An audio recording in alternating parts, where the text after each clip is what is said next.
संस्कृत में एक श्लोक है, उपदेशो ही मूर्खाणाम प्रकोपाय न शांतये पह्यपानम भुजांगानम केवलम विषवर्धनम। अर्थात जिस प्रकार सर्प को दूध पिलाने से उसकी जहर उगलने की आदत खत्म नहीं होती है, उसी प्रकार मूर्ख को अगर कोई उपदेश देता है तो उसका गुस्सा बढ़ जाता है। दूसरा श्लोक है, मूर्खेषु विवादो न कर्तव्य। मूर्ख से विवाद मत करो। जो अगर समझदार आदमी है, जो विद्वान है, उसको मूर्ख से विवाद नहीं करना चाहिए, क्योंकि इससे उसका समय बर्बाद होता है। अब यह प्राचीन श्लोक वर्तमान में जियोपॉलिटिक्स पर जो है चरितार्थ हो रहे हैं, और जियोपॉलिटिक्स है यूक्रेन की सोच, जेलेंस्की का तांडव, जो कि दूसरे की बातों को नहीं सुना और उसने क्या कर दिया कि यूक्रेन का जो है थोड़ा नुकसान ज़्यादा कर दिया। नुकसान तो रूस का भी हुआ है, वह यूक्रेन का बहुत अधिक हुआ है। सबसे ज़्यादा फायदा हुआ अमेरिका का। अब वह किस प्रकार हुआ यह भी सुन लीजिए। क्योंकि डरा डरा करके यूरोपीय देशों को अमेरिका ने अपने जितने भी हथियार थे वो बेच दिए, जो बिक नहीं रहे थे उसके। उसने 60 से 70% हथियार जो है यूरोपीय देशों को बेच दिए। इसमें इटली, फ्रांस, जर्मनी, नॉर्वे, इन सबको, यूक्रेन, सबको हथियार उसने अपने ठीक ठाक ठिकाने लगा दिए। ठीक ठाक फायदा हुआ। मेरे ख्याल से डिफेंस के जो वेपन्स हैं उन पर अमेरिका ने फरवरी से $250 बिलियन कमाए हैं। उसके बाद तेल में भी फायदा हुआ, बहुत तेल निकाल दिया यूक्रेन का, और उसके तेल में उसको लगभग $250 बिलियन का उसको 6 महीने के अंदर फायदा हो गया।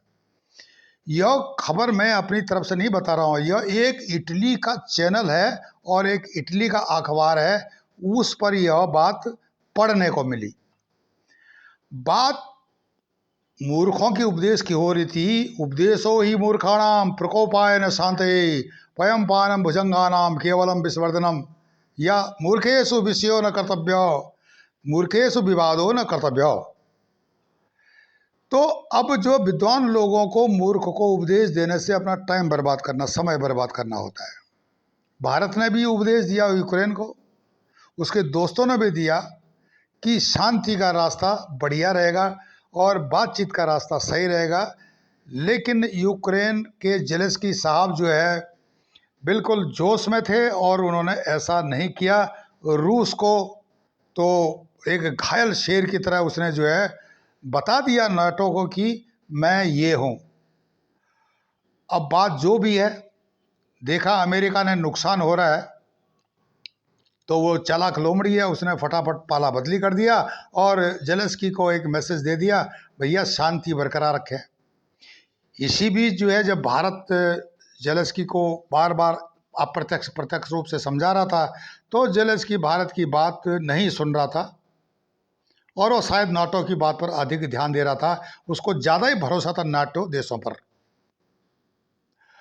अब भारत के विदेश मंत्री आजकल जो है रूस के दौरे पर हैं, शांति स्थापना के लिए बातचीत शायद वहाँ पर सकारात्मक रुख लेगी।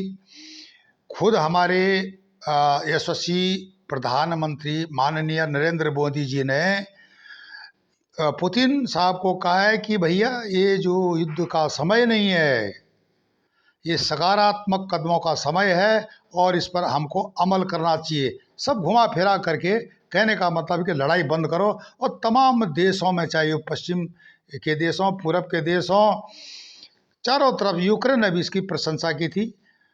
शायद यह सही रास्ता था। लेकिन इस बात को समझने के बाद भी जेलेंस्की ने वही काम किया जो कि उनको नहीं करना चाहिए था। उन्होंने युद्ध में नाटो देशों के दम पर और अपनी जो है स्थिति न देख करके युद्ध को पहला रास्ता चुना। अब वे भी ठंडे पड़ रहे हैं, क्योंकि पहले जो बात हुई थी मूर्खेषु विवादो न कर्तव्य, टाइम बर्बाद किया, समय बर्बाद किया था जिन लोगों ने यूक्रेन को उपदेश देने की कोशिश की थी। भारत ने भी की थी, कई और देशों ने भी किया था, लेकिन बात बनी नहीं। और आज स्थिति यह है कि जेलेंस्की जो है बात को समझ गए हैं, अमेरिका भी बात समझ गया है। वाद विवाद या अन्य चीज़ें जो एग्रेसिवनेस है वो ख़त्म होकर के एक टेबल के दायरे में शांति के लिए बातें होंगी। आसानित है पूरा संसार, पूरी दुनिया के लोग आसानित हैं, ताकि इस युद्ध की विभीषिका से जो प्रत्यक्ष और अप्रत्यक्ष नुकसान दुनिया भर के लोगों को हो रहा है वो रुकेगा। मित्रों, आप हमारे चैनल ई गैरसैंण को लाइक करें, सब्सक्राइब करें, कमेंट्स करें और शेयर करें। हम आपको आध्यात्मिक, राजनीतिक, सामाजिक, वैज्ञानिक और अनेक विषयों पर अच्छी अच्छी बातें, सकारात्मक चीज़ों का आदान प्रदान करते हैं। आप ज़रूर कमेंट्स करें। नमस्कार, धन्यवाद।